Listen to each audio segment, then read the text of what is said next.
aquí vamos a hablar de algunas otras formas de regulación que tienen las enzimas.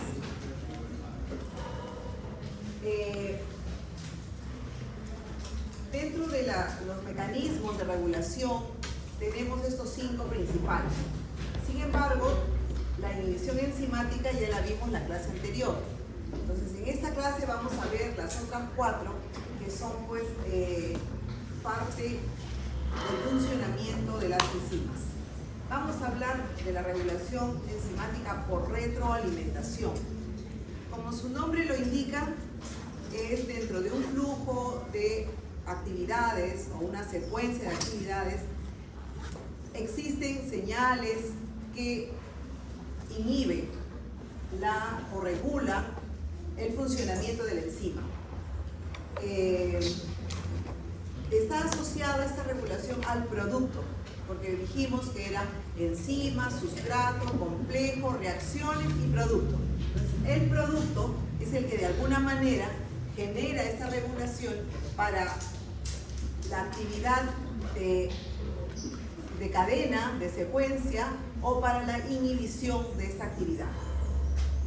Entonces aquí hay un esquema que nos muestra que, si bien es cierto, se producen pues las reacciones para el producto final, en esa secuencia, antes de llegar al producto final, existen productos intermedios, que son los que de alguna manera van acomodando o van regulando la función de la enzima. Vemos aquí el complejo, enzima, sustrato. Vemos que se produce un sustrato intermedio, luego se produce un sustrato intermedio segundo. El producto final es el que se acopla a la enzima, vale decir algo de función alostérica. Sin embargo, no necesariamente forma una unión, pero es la que estimula que la enzima no permita el acoplamiento de otro sustrato. Entonces, por ella misma, dentro de la secuencia de actividades, se regula para la función de la enzima. Este sistema de retroalimentación, también llamado feedback, si bien es cierto, no son las enzimas propiamente, pero el sistema endocrino tiene un eje hipotálamo, hipófisis y órgano blanco, que también, dependiendo de la producción y del medio en general de esta producción de las hormonas, se regula para que se estimule, ¿no?, la producción mayor, o para que se inhiba la producción y sobre todo la eliminación de las hormonas al torrente sanguíneo. Entonces, en esa interpretación del sistema, diríamos, cerrado, llamado feedback, es que estas enzimas se regulan en 2 sentidos. En un sentido negativo, o sea, cuando inhiben, y en un sentido positivo, cuando activan. El más común es la inhibición. La mayor parte de hormonas que tienen este tipo de regulación, de retroalimentación, es para bloquear que la enzima produzca o funcione activamente. Entonces, detiene, bloquea la producción de los productos finales.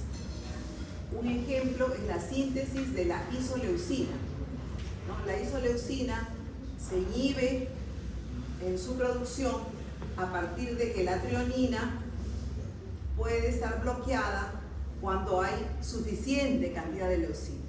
Entonces, la regulación para activar o inhibir está dada en relación a lo que hay en el medio ambiente, a lo que hay en el entorno, a lo que hay en el funcionamiento de las células o en la necesidad dentro de las distintas vías metabólicas.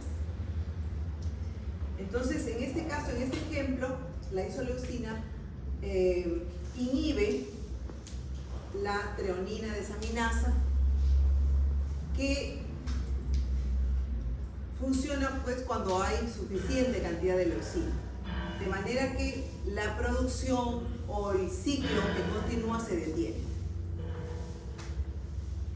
En En el caso de la retroalimentación positiva, hablamos de retroalimentación positiva cuando activamos su función, activamos la producción.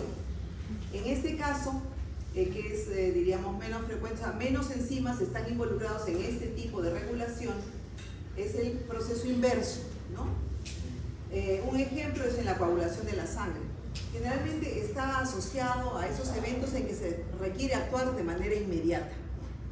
Entonces, por ejemplo, ante una lesión tisular o una herida, pues en donde se produce daño y se produce una hemorragia, obviamente todos los factores de coagulación se estimulan para, diríamos de alguna manera, formar el coágulo para detener la hemorragia.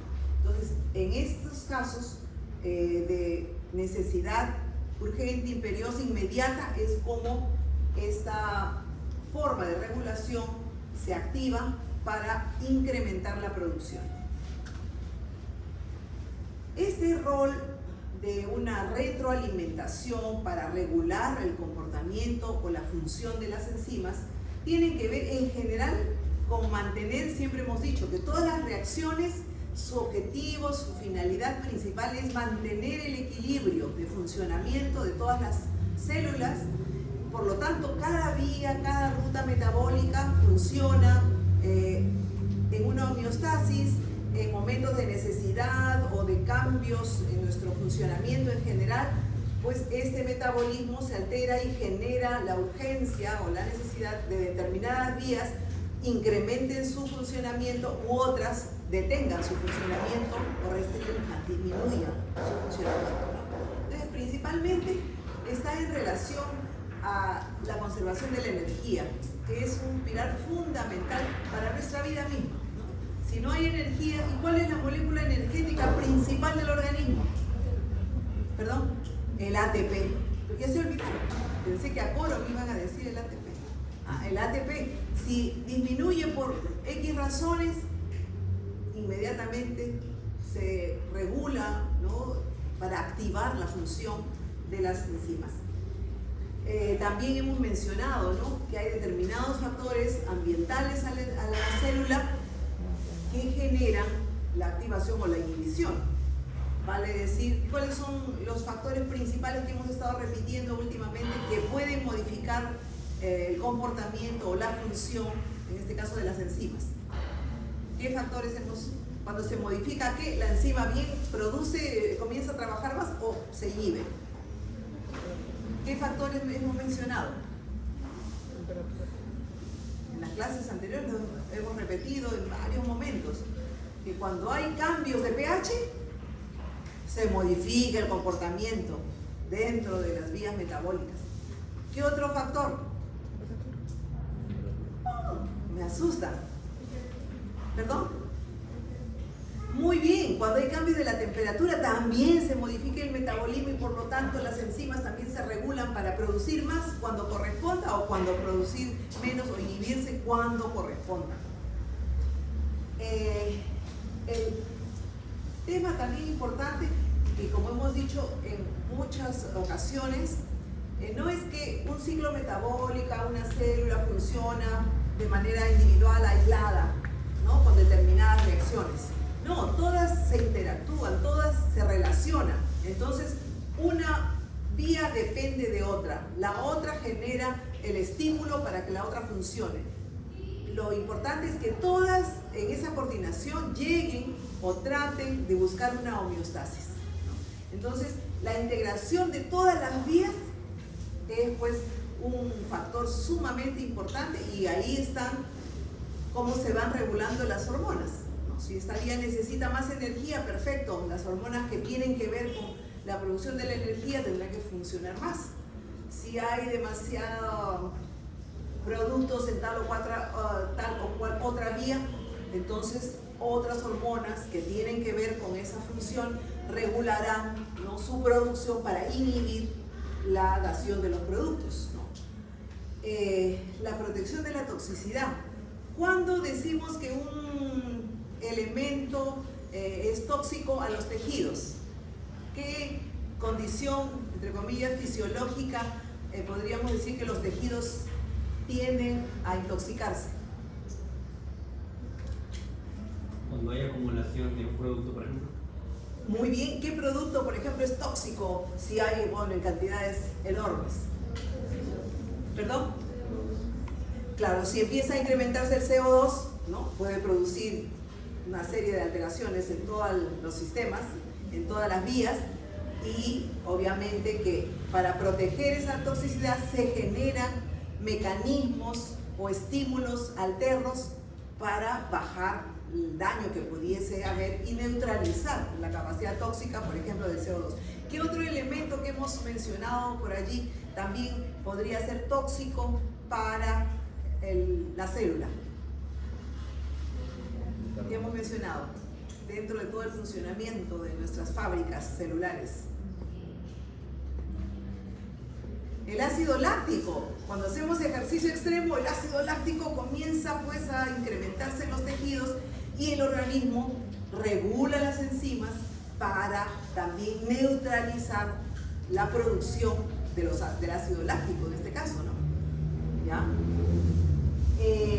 Otro rol importante en este mecanismo, ¿no? Dependiendo del entorno y de todo lo que participa, es el desarrollo y la diferenciación. Cuando hay la necesidad de la multiplicación celular, obviamente, también esta regulación de la participación de las enzimas está pues de manera directa involucrada, ¿no? No solamente la multiplicación celular, sino la diferenciación, porque las células también se van diferenciando, sobre todo en qué etapa hay este proceso de la diferenciación celular. ¿En qué ejemplo podríamos pensar? Desarrollo y diferenciación celular. Al comienzo de la vida, en la gestación, obviamente las células imagínense, del espermatozoide y del óvulo se multiplican y comienzan a diferenciarse en células pues, del ectodermo, del mesodermo, y después siguen diferenciándose para ver cuáles son las del sistema digestivo, del sistema nervioso central, etcétera, etcétera, etcétera. Entonces, fíjense que todos los roles metabólicos, ¿no? Tienen que ver con cada una de las fases que son propias de la naturaleza de nuestro organismo. Y por último, obviamente, esta inhibición o estimulación de las enzimas han sido sumamente importantes y ya lo hemos mencionado en varias clases en relación a que se ha podido diseñar drogas que actúen bien como inhibidores, como activadores o como suplemento, ¿no? De las enzimas en general. Entonces prácticamente este mecanismo de regulación está inmersa en toda la actividad de nuestro ser, desde la actividad pues, celular individual hasta el grupo de células pues, que pertenecen a un sistema, a un tipo de tejido, etc. Volvemos al tema. Este sistema de retroalimentación no solamente está presente en la parte enzimática, ¿no? Sino en muchos sistemas. Ya les he mencionado algo de las hormonas. Entonces, el control del metabolismo en general, la característica que tiene para su regulación es por retroalimentación. ¿Qué está ocurriendo en el entorno? Entonces, automáticamente yo mismo me regulo, ¿no? O busco el mecanismo para inhibirme o activarme en mi función. Entonces, como ven, están atentos, ¿no? Las moléculas están atentas a lo que ocurre, a las necesidades del entorno para regular su producción. Y como ya hemos mencionado también en varias ocasiones, este mecanismo de regulación ha sido empleado para producir moléculas artificiales que bajo este principio de retroalimentación se controlen una serie de alteraciones en los sistemas, en la producción de enzimas o en el defecto que puedan tener las enzimas, etcétera, etcétera, ¿no? Muy bien. Ahora vamos a ver la regulación enzimática por regulación alostérica. Ya dijimos, ¿no? Ya hemos hablado de la regulación del sitio alostérico, de las proteínas alostéricas. Entonces ya es casi como un repaso, ¿no? Estas enzimas son alostéricas, ¿por qué? Dijimos que se acopla en un sitio distinto al sitio activo una molécula y que generalmente su función principal es de regular, o sea, no interviene en el trabajo propio de la enzima, que es la catálisis, ¿no?, del sustrato para obtener los productos, no, sino interviene regulando, de la misma manera que hemos visto en los casos anteriores, la activación o la inhibición. Son complejos enzimáticos que tienen pues una porción distinta al sitio activo, ya lo hemos mostrado, y que regula la producción de la enzima. Bien, ¿cómo regula esta característica de la enzima o esta función de la enzima? Generalmente modifica la afinidad que tiene por el sustrato. Entonces la enzima se transforma de tal manera que ya no reconoce su sustrato. El sustrato que le corresponde para trabajar no lo reconoce, ¿no? De otra manera que actúa es que cambia la estructura de la enzima, ¿no? Y por lo tanto no puede acoplarse al sustrato porque la morfología, la estructura de la enzima es distinta.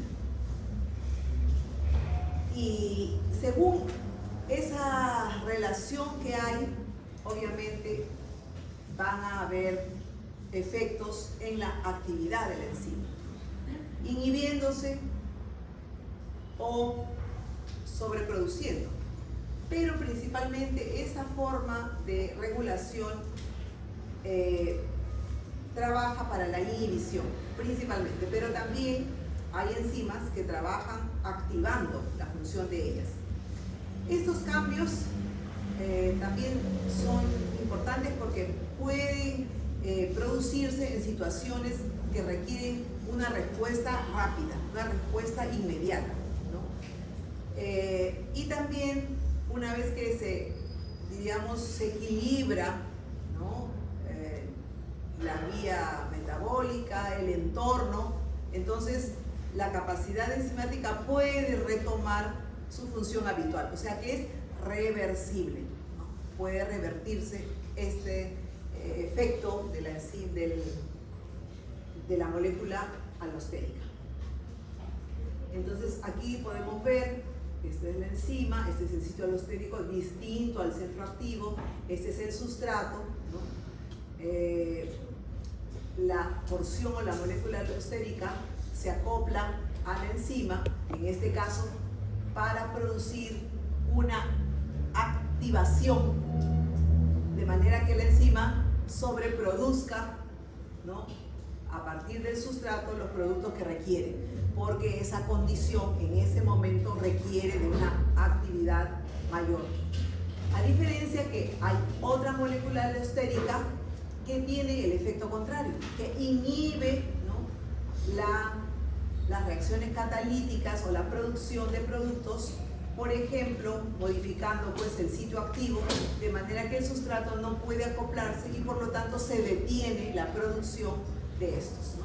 Entonces, esa es la función de regulación a través del acoplamiento de esta molécula alostérica. Este también es un ejemplo, esta es la molécula inicial. En el caso de la treonina hay una reacción obligatoria, ¿no?, para convertir en alfa-cetobutirato, que es un producto intermedio, y se producen reacciones varias para la producción final de la isoleucina. Sin embargo, este producto final inhibe de manera alostérica, ¿no?, a la enzima para la producción del producto final, que es la isoleucina, de manera que por este mecanismo se detiene la vía, el flujo de todas las reacciones que tienen como función dicha enzima.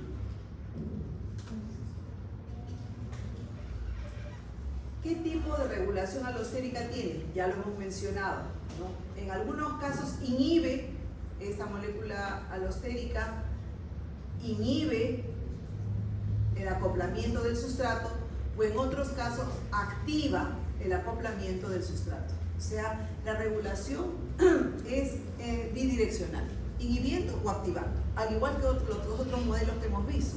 Sin embargo, ya hemos mencionado que algún modelo, el más frecuente, es la inhibición. Entonces, la activación alostérica, por ejemplo, aquí en el efector positivo para el aumento de la actividad de la enzima, es un ejemplo, la fosfofructosinasa en la glucólisis es activado por el AMP. Y entonces, obviamente, se produce esta activación ante la necesidad o ante el requerimiento de la producción de ATP. La glucólisis es una de las vías pues, más importantes, ¿no? Necesitamos oxígeno, necesitamos energía, para ello la glucosa pues, es una molécula importante. Entonces, la activación se da, por ejemplo, en esta enzima. En caso contrario, cuando hay un efecto inhibidor o negativo, la unión de esta molécula en el sitio alostérico va a producir pues la disminución o el bloqueo de la actividad. Un ejemplo de ello es el aspartato transcarbamoilasa, que está inhibida por la citosina trifosfato, de manera que se detiene la síntesis de los nucleótidos de pirimidina. Entonces, como vemos, también tenemos esas dos respuestas para el funcionamiento de la enzima. Teóricamente se han visto también el comportamiento de lo que se llama modelos de regulación, o sea, de qué manera esta molécula alostérica unida a la enzima modifica la función enzimática. Este modelo concertado, que es el que se denomina, tiene o describe que la enzima se encuentra en dos estados. En un estado tenso, en la que hay una baja afinidad por el sustrato, y en un estado relajado, que hay una alta afinidad por el sustrato. Vale decir que está llamado tenso, está como inactivo.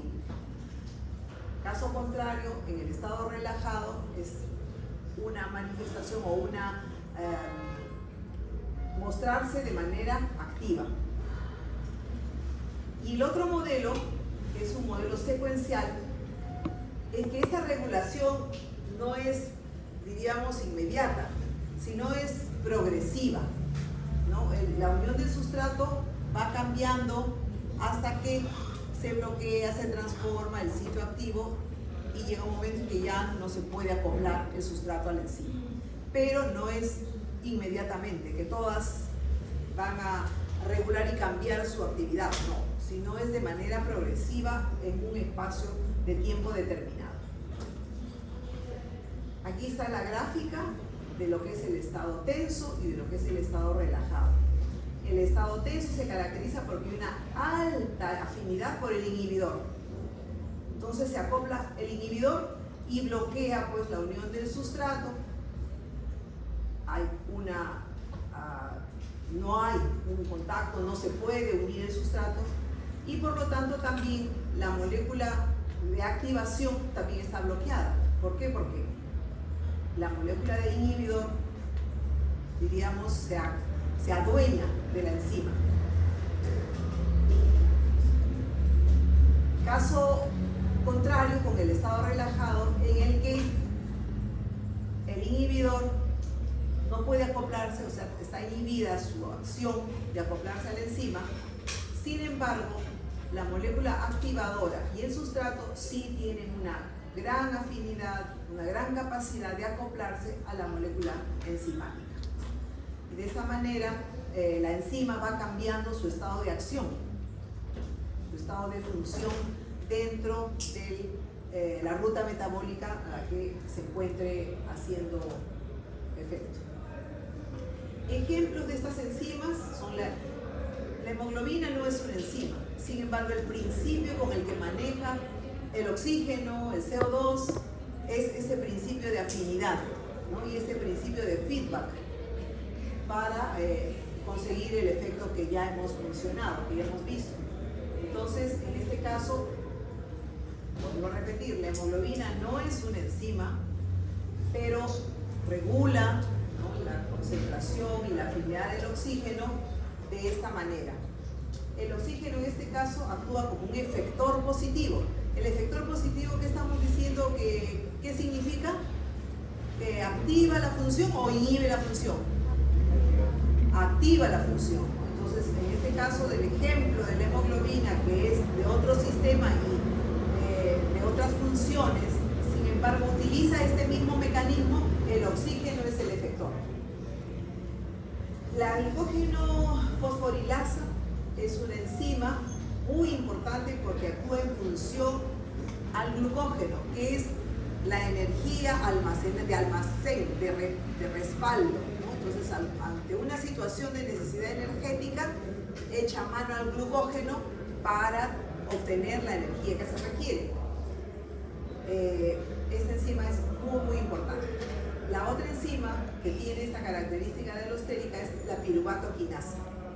Es importante también porque está regulada por el ATP como inhibidor. O sea, el ATP inhibe su producción, su trabajo, y utiliza la fructosa 1,6-trifosfato como activador. Entonces, la molécula de fructosa estimula la función, la actividad y la producción de lo que tenga que producir la piruvato quinasa. Caso contrario con el ATP. Aquí hay más ejemplos que ya hemos mencionado un par, ejemplos típicos ya que intervienen en todos los sistemas, y que aquí hay otros ejemplos adicionales por donde están participando, ¿no? Por ejemplo, la glicólisis hemos dicho, ya la hemos mencionado, que es el metabolismo energético en general de todo el organismo. Todas las células necesitan energía. Entonces está presente en todas las células, unas más, otras menos. Unos, la energía principal es cuando se duerme, otra de repente cuando estamos pues atentos aquí en clase, o otras están trabajando principalmente cuando estamos ingiriendo los alimentos, etcétera, etcétera, ¿no? Entonces, estas enzimas intervienen en el metabolismo energético en general.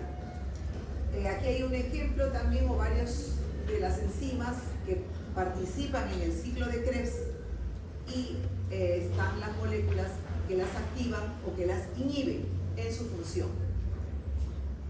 Las enzimas que están relacionadas a la gluconeogénesis, acá tenemos también un par de ejemplos, ¿no? La gluconeogénesis también tiene que ver con la producción o el metabolismo de la glucosa, la formación del glucógeno y todo lo demás. Entonces son enzimas importantes.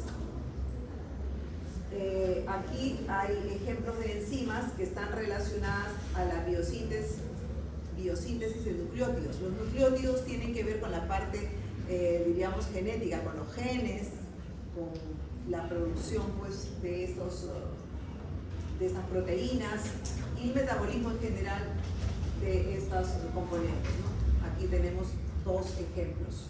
Y ya ustedes con detenimiento, se hace un cuadrito para que sepan cuáles son los que están relacionados a qué tipo de vías metabólicas se encuentran. Estas enzimas, por ejemplo, participan en la síntesis de lípidos tipo colesterol y ácidos grasos, ¿no? Entonces, y tienen pues moléculas que las activan o moléculas que las inhiben. Este ejemplo, si no está en el contexto de las enzimas, pero es una función que ejerce la hemoglobina con el oxígeno, el CO2, que es muy importante y también, sobre todo, utiliza este mecanismo para ello, ¿no? Aquí sí, la glutamina sintetasa es una enzima que está relacionada con el metabolismo del nitrógeno. Ahora vamos a ver otra de las formas de la regulación enzimática. Se llama modificación covalente. esta modificación covalente corresponde a la regulación de la molécula, obviamente, ¿no?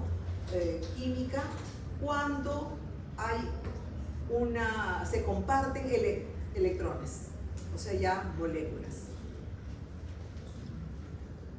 La compartición de los electrones, dependiendo en qué enzima, quién cede, quién recepciona, esta regulación corresponde a ser positiva cuando activa o negativa cuando inhibe, ¿no?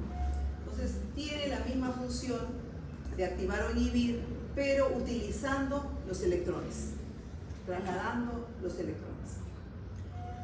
Ejemplos característicos que utilizan este tipo de regulación es la fosforilación, que ya la hemos visto, ¿no? Cuando se cede la molécula de fosfato o se recepciona, entonces dependiendo en qué enzima actúa esta transferencia de fosfatos, se inhibe o se activa el funcionamiento de la enzima.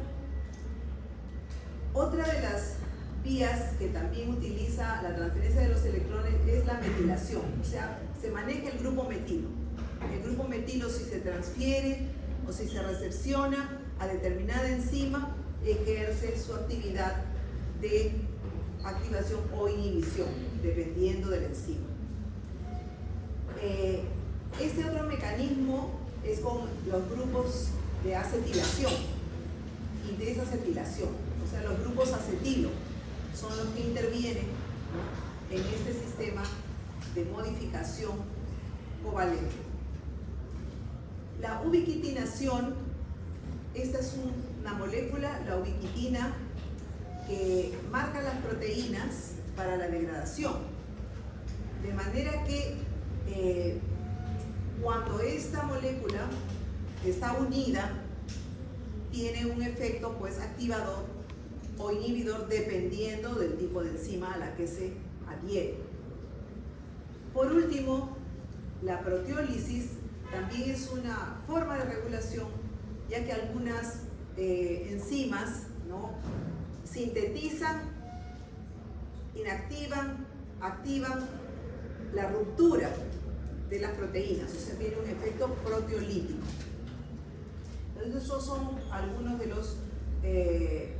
las formas en las que se produce la regulación enzimática con la movilización de grupos o pares de electrones.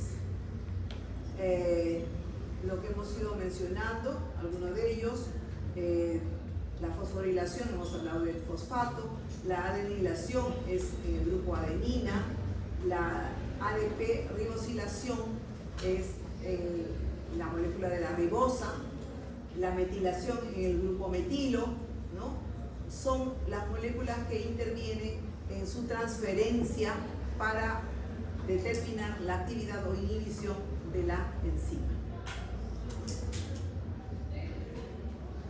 Este es otro ejemplo, otro esquema, otro gráfico que nos muestra pues cómo funciona la fosforilación. No se nota muy claro, pero es aquí el ATP cuando se transforma en ADP. ¿Por qué? Porque adhiere una molécula de fosfato a una enzima determinada. En este caso habla de la ribosilación, o sea, del grupo ribosa, que también transfiere una molécula ribosa a la acción o inhibición de la enzima. La fosfoadenilación, el grupo adenilo, también es el que se traslada de una u otra forma a las enzimas para el mismo mecanismo de regulación. Y este es un ejemplo que ya también lo hemos visto en clases pasadas, cómo funcionan estas enzimas, bien para desprender un grupo fosfato o bien para incorporar, para un grupo fosfato al desprenderse se incorpora a la enzima, y en el otro sentido la reacción con agua hace que el grupo fosfato se libere. Entonces vemos que siendo dos enzimas distintas tiene capacidad para, en este caso, adicionar o retirar el grupo fosfato y por lo tanto con eso activa o inactiva la función de la enzima. ¿En qué regulaciones, un tipo de vías metabólicas funciona este tipo de regulación? En el metabolismo en general, en el control pues, de la actividad enzimática también en general. Este es bien importante, ¿no? En el ciclo celular, y a veces poco hablamos de la apoptosis. La apoptosis es, diríamos, la muerte celular que en todos nuestros sistemas se está produciendo de manera espontánea y regular dentro de un ciclo de vida y muerte, reproducción, vida y muerte de las células. Sin embargo, obviamente, también el mismo ciclo celular y esta etapa de la célula, que es la apoptosis, también está inmersa dentro de todo nuestro metabolismo de manera espontánea y que obviamente se acelera o se inhibe en determinadas circunstancias, ¿no?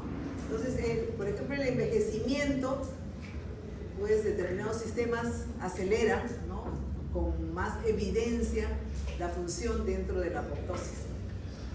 Y también lo que hemos visto ya es el tratamiento, ¿no?, de las moléculas químicas, farmacológicas que existen para el manejo de esta regulación, ¿no?, utilizando este mecanismo de transferencia o suplencia de los electrones. La insulina es una hormona, ¿no?, que puede modificar de alguna manera la estructura de los grupos constituidos en una enzima, de algunos grupos químicos. Los inhibidores de la tirosina quinasas se emplean mucho para la producción de fármacos. Y en el caso de la penicilina actúa, ¿no?, en las enzimas bacterianas con estos mecanismos que estamos viendo. Vamos a repasar, porque ya lo hemos visto, ¿no?, este mecanismo de fosforilación, que es uno de los que corresponde a la transferencia de grupos químicos, la fosforilación. Es importante dentro de la regulación, ¿no?, y cómo se modifica de esta manera química llamada covalente, porque maneja en añadir o restar el grupo fosfato, ¿no?, a una molécula determinada, de manera que con ese cambio de los grupos químicos alteran la actividad, pues, de la enzima. Entonces, este mecanismo lo vemos en la fosforilación de las proteínas, en la fosforilación oxidativa que hemos visto en las primeras clases de las moléculas de nicotinamida, adenina dinucleótido o flavina. En esas moléculas hemos visto este tipo de fosforilación. También hay en algunos casos, en algunas moléculas, la autofosforilación. En condiciones determinadas se desprende del fosfato y en determinadas condiciones, obviamente, adquiere el fosfato. Fosforilación de histona, por ejemplo, en la regulación del ADN, ¿no? Este es el ejemplo característico que ya lo hemos visto. La molécula, aquí son dos moléculas de fósforo, de manera que si adquiere una molécula más, se convierte en 3 fósforos, ¿no?, trifosfato, ATP. Y esta es el diagrama de cómo funciona la fosforilación en estos grupos que ya los hemos también visto para la reacción oxidativa o la reacción redox, que tiene que ver obviamente con estas moléculas en esta parte de las vías metabólicas. Toda esta parte de las enzimas, pues, han sido ampliamente estudiadas y se estudian en su estructura, en su regulación, en su situación de inhibición, activación, de manera que hay pues muchísimo en farmacología o en moléculas farmacéuticas para el tratamiento del cáncer. En la diabetes mellitus también se han asociado a estos mecanismos para nuevas moléculas de tratamiento de la diabetes mellitus. Y ahora hay grandes avances en lo que son las enfermedades neurodegenerativas, ¿no? La demencia senil, el Alzheimer, ¿no? El Parkinson, todas las enfermedades que tienen alteraciones o tienen que ver con la producción de las enzimas o la producción de determinadas proteínas. Por ejemplo, en el Alzheimer, esta proteína tau se supone que es, o se ha visto que en los cerebros se acumulan determinadas, no las proteínas características que son de nuestra estructura, sino son otro tipo de proteínas que se acumulan en las neuronas, de manera que las neuronas no pueden ejercer su función normal. Entonces la medicación trata de impedir que se precipiten o que se acumulen este tipo de proteínas en las neuronas, ¿no? Entonces la parte farmacológica y de terapéutica en estas enfermedades degenerativas tienen mucho que ver con los mecanismos del metabolismo en general. Bueno, este es otro ejemplo que ya hemos visto en esquemas anteriores, cuando se adhiere el glufosfato o cuando se retira el glufosfato, y son la activación y la inhibición de la transferencia de esta molécula. Aquí nuevamente ejemplos, ¿no?, de la fosforilación de proteínas. El glucógeno fosforilasa activa la fosforilación en ayuno. O sea, en una situación de ayuno prolongado se activa, ¿no?, la producción de glucosa a partir del glucógeno. Entonces, este mecanismo de fosforilación resulta un activador de las enzimas para la producción de glucosa. En el caso de las quinasas, la fosforilación activa el ciclo celular.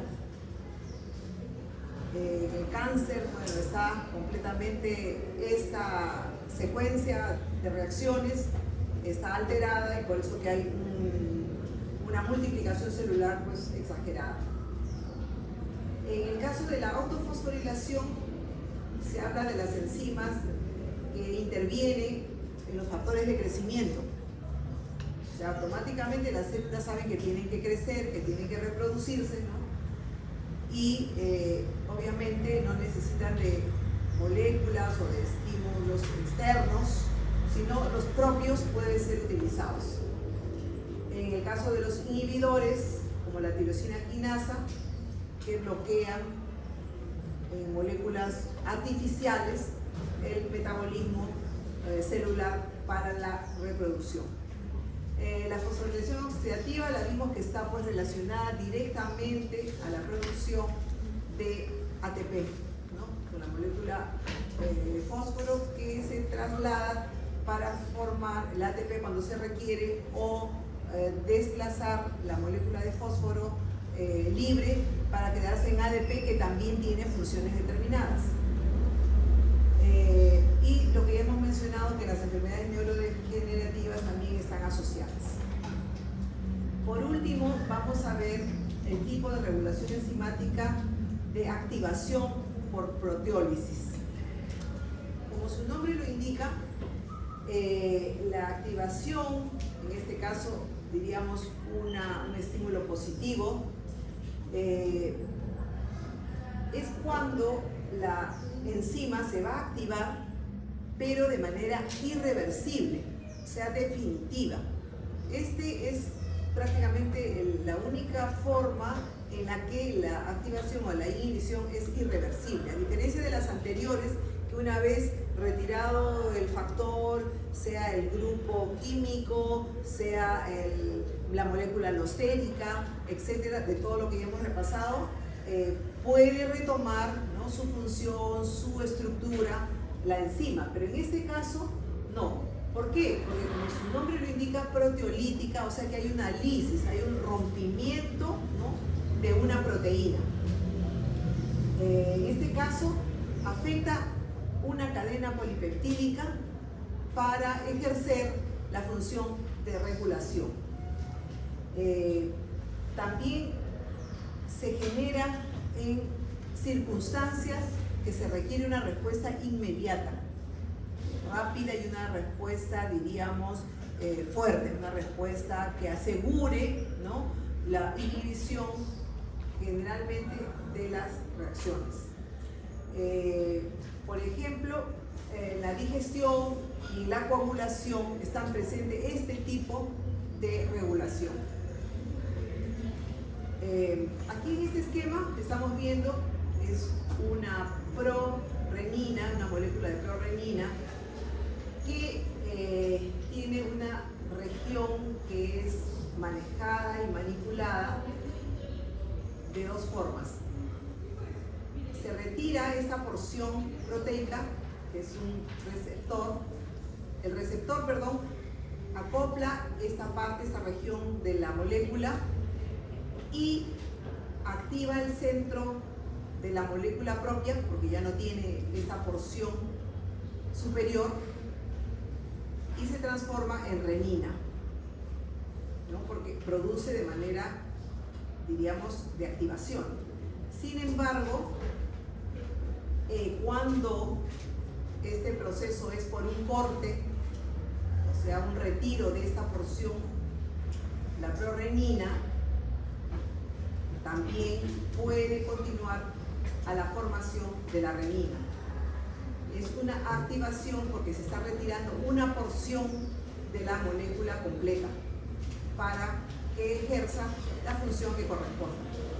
Esta es la función proteolítica de la que estamos hablando, a comparación con la reacción no proteolítica que puede presentarse en determinadas circunstancias.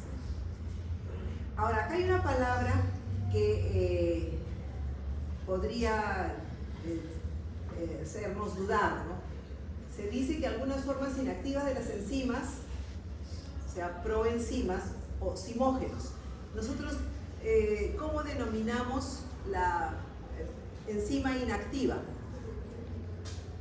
¿Qué denominación o cómo la conocimos, con qué nombre conocimos a la enzima inactiva? ¿Cuál? ¿Qué nombre le habíamos puesto a la enzima que estaba inactiva y necesitaba que se le acople, ¿no?, una molécula para activarse? ¿Cuál? Muy bien, la apoenzima era la inactiva. Necesitábamos que se acople, ¿no?, un cofactor para producirse la activación de la enzima que se llamaba holoenzima. Muy bien. Pero acá el texto nos dice que esta reacción se produce en algunas enzimas que tienen forma inactiva y dice simógenos. Nosotros habíamos mencionado que se llamaba apoenzima, ¿no? Entonces, vamos a mirar cuál es la diferencia. Este es un esquema de la activación proteolítica. Esta es, por ejemplo, la quimotripsinógeno completo, y la quimotripsina se transforma cuando hay un corte de este polipéptido, ¿no?, y deja libre alguna porción de aminoácidos, y esta resulta la cadena final, pero que obviamente queda de manera permanente con la escisión o el retiro de estos aminoácidos. Entonces, esta es la forma como se activa la enzima. ¿Se dan cuenta? Miren, el quimotripsinógeno está completo y ya la quimotripsina no tiene estos elementos. Dijimos que era irreversible. Es muy precisa y se requiere, pues, mejor dicho, se toma esta modalidad de regulación en momentos puntuales de urgencia, solamente pues cuando se requiere, y está casi característicamente presente en los procesos de digestión y de coagulación. A diferencia de las otras variedades que puede estar en diversos sistemas u órganos o mecanismos, aquí casi está definido para la digestión y la coagulación. Aquí estamos con los ejemplos nada más de los trastornos de coagulación. Siempre está asociado pues todo el compromiso o el metabolismo propio que tiene casi el cáncer, las metástasis, y también en la producción de moléculas artificiales para el manejo que necesitamos. En este cuadro resumen hemos querido hacer la comparación y a la vez la diferencia entre apoenzima y zimógeno, que ambos son enzimas inactivas, pero son moléculas que son inactivas en condiciones, en circunstancias diferentes. Entonces aquí empezamos. La apoenzima, ya estábamos de acuerdo que es una enzima inactiva porque le falta el cofactor. Sin embargo, el zimógeno también es una enzima inactiva, pero porque tiene una estructura que requiere ser cortada. ¿Se dan cuenta? En esta requiere adherirse a una molécula, en cambio aquí se requiere, diríamos, particionarla, desglosarla, para que tenga la actividad que corresponde como enzima. Se activa entonces la apoenzima cuando se une a su cofactor o coenzima, y aquí cuando sufre ese corte de la cadena polipeptídica y pierde algún fragmento, ahí es cuando se activa la enzima. En este caso, el caso de la apoenzima es reversible, en el caso del zimógeno es irreversible, es la diferencia. Es la definición que ya conocemos como ejemplo, la apoenzima del lactato deshidrogenasa. Y en el caso del zimógeno, hemos dicho que está ubicado principalmente en el tracto digestivo, entonces el pepsinógeno se transforma recorta la molécula de la pepsina, el tripsinógeno también, de manera que queda en tripsina porque pierde un fragmento de la cadena polipeptídica. La ubicación de las apoenzimas es en el metabolismo general, se encuentra en todos los procesos metabólicos, ahí están presentes, a diferencia del zimógeno, que está relacionada a todos los procesos que ocurren en la digestión, en la coagulación y en la apoptosis, la muerte celular natural, espontánea, que todos tenemos de manera permanente en nuestro organismo. La función principal, pues entonces, es que necesita una molécula extra para funcionar, que ya hemos visto que puede ser el cofactor, y aquí se activa solamente cuando se requiere, en una situación de urgencia, en una situación de rapidez que necesite algún pase dentro de una vía metabólica. Las funciones principales de este tipo de regulación se refieren en el aparato digestivo, que muchas enzimas digestivas se secretan como zimógenos, o sea, como enzimas activas, para pues proteger la condición de homeostasis y la protección de los tejidos. Entonces, en situaciones que, por ejemplo, ingerimos los alimentos, obviamente se produce esta acción proteolítica, pero para el fin, obviamente, de la digestión. Mientras que no estamos comiendo, obviamente que no se produce, pues están en su función o en su fase inactiva, como zimógenos, dentro del aparato digestivo. En el caso de la coagulación de la sangre, ya hemos también mencionado algo, que hay una cascada de activación de todos los factores que yo me imagino que en algún momento van a revisar, pero pues esta cascada de coagulación se activa en situaciones particulares. Porque nosotros normalmente nuestra sangre fluye de manera pues natural y de manera pues homogénea por todo nuestro sistema, todo nuestro organismo. Sin embargo, toda esta cascada, ¿no?, de activación de los factores de coagulación se produce ante un daño específico para detener una hemorragia o para disolver un trombo que se formó pues en una arteria X, ¿no? Entonces, la función casi o la característica de este tipo de regulación se da en situaciones no estándar. La apoptosis celular es la muerte, ¿no?, programada, porque tenemos una programación de nuestras células que en muchos de nuestros sistemas se recambian. ¿Cuál es el sistema que tiene un recambio celular permanente, bien regulado, permanente? ¿Y cuáles otras células que están con nosotros, casi nos acompañan a través de nuestra vida? A ver, ¿cuál es la que se recambia de manera permanente? La piel. Muy bien, claro, la piel. Entonces, estamos recambiando porque están muriendo las células, estamos descamando las células. Entonces, esta apoptosis es programada, ¿cierto? Y ahí están funcionando una serie de enzimas que son, pues, para su regulación se recortan las proteínas correspondientes. ¿Y cuáles son las células que nos van a acompañar desde que nacemos hasta que nos vamos? El sistema nervioso. Claro, las del sistema nervioso, esas células no se regeneran, ¿no? Entonces, vemos que la muerte celular, que es la apoptosis, es parte también de nuestra vida, nuestra composición y todo el metabolismo que se produce en nuestro organismo. La otra función importante de activación es en la respuesta inmune. Claro, nuestro organismo tiene una serie de barreras defensivas y de diferentes tipos.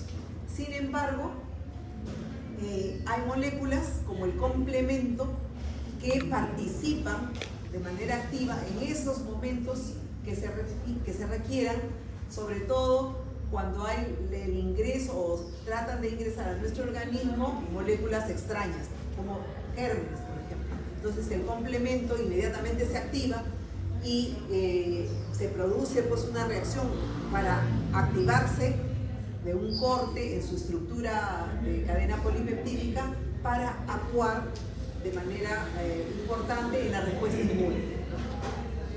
En el caso del desarrollo embrionario y la remodelación de tejidos, justo lo que mencionábamos, ¿no? Una mujer gestante tiene pues un metabolismo completamente, el metabolismo propio y el metabolismo propio del producto, o sea, del feto, ¿no? También tiene una serie de funciones que le permiten pues reproducirse en las células, diferenciarse y funcionar. Entonces, este tipo de regulación, pero sobre todo de activación, está relacionado pues en este estado del desarrollo embrionario y en la remodelación de tejidos. ¿Qué decimos de la remodelación de tejidos? Daños severos, lesiones de los tejidos serias, ¿no? Bueno,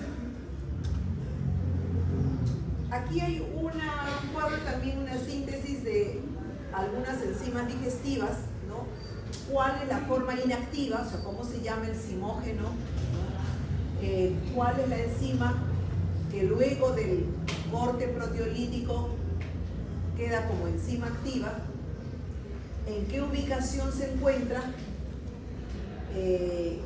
¿Cuál es la molécula activadora? ¿Y cuál es la función de la enzima? Entonces, vamos a mirar como ejemplo la pepsina. Su forma inactiva es el pepsinógeno.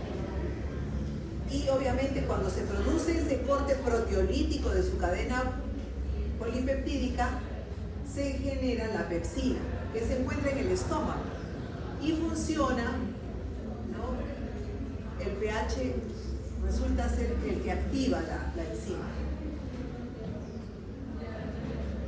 Es importante ¿para qué? Para la digestión de las proteínas en el estómago. La tripsina, su forma inactiva es el tripsinógeno, y una vez que se produce la activación por medio de la proteólisis, se transforma en tripsina, y esta tripsina se encuentra pero en el intestino delgado. El activador es otra enzima, enteropeptidasa, y que también contribuye con la descomposición de las proteínas que empiezan en el estómago y siguen en el intestino delgado.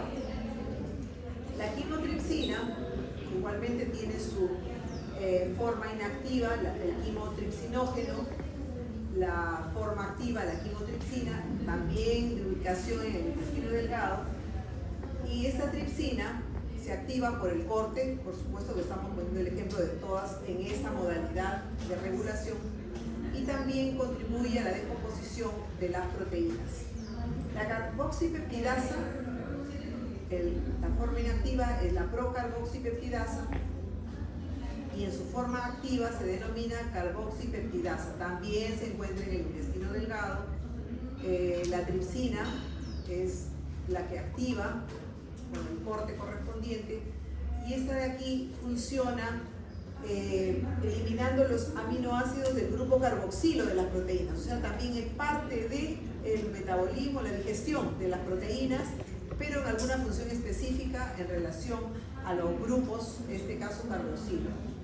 Y la elastasa es también una enzima que su forma inactiva es la proelastasa, siendo la forma activa la elastasa, y también se encuentra en el intestino delgado. Y la tripsina también es la que interviene en este corte proteolítico para la regulación y descompone la elastina y otras proteínas, ¿no?, que son parte de la digestión. Entonces, miren, intervienen una serie de proteínas en este proceso de la digestión. La apoptosis es un estado que ya lo hemos ido mencionando, y principalmente funciona pues con la acción proteolítica. La enzima que interviene en este estado celular, llamémoslo así, son las caspasas, pero ella está relacionada a una muerte celular, diríamos, programada, organizada, no intempestiva. ¿En qué caso podríamos hablar de una muerte celular intempestiva? Hemos ido poniendo ejemplos, por ejemplo, en las enzimas, cuando queremos determinar los daños tisulares. ¿En qué caso podríamos hablar de muerte intempestiva celular?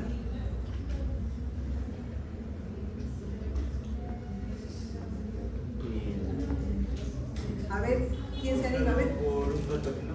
¿Perdón? Causado por un patógeno puede ser. Bueno, pero un patógeno que nos produzca un daño intenso en algún órgano.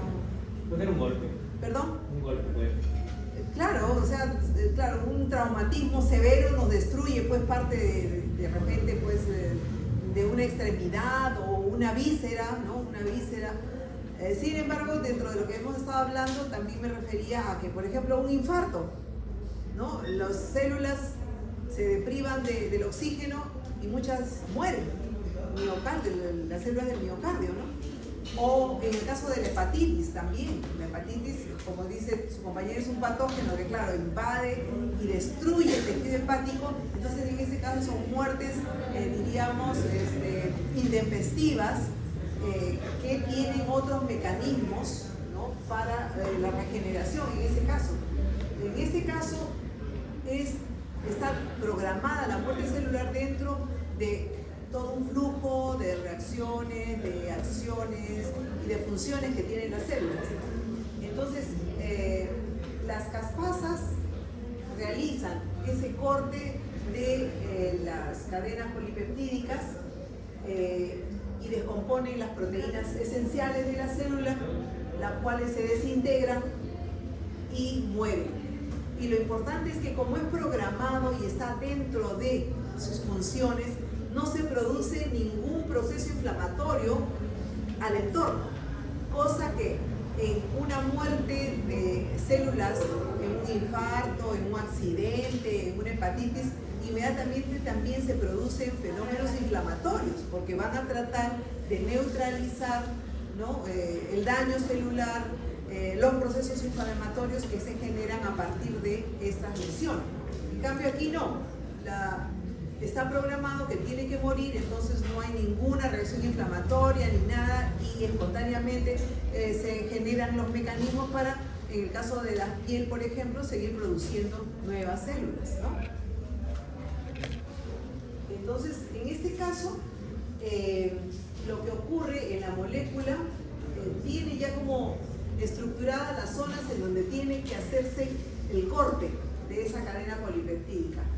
Entonces, en este caso está inactiva, pierde una porción, ¿no?, de la estructura de la molécula, resultando ya en una molécula activa, que es la que va a formar parte de la apoptosis.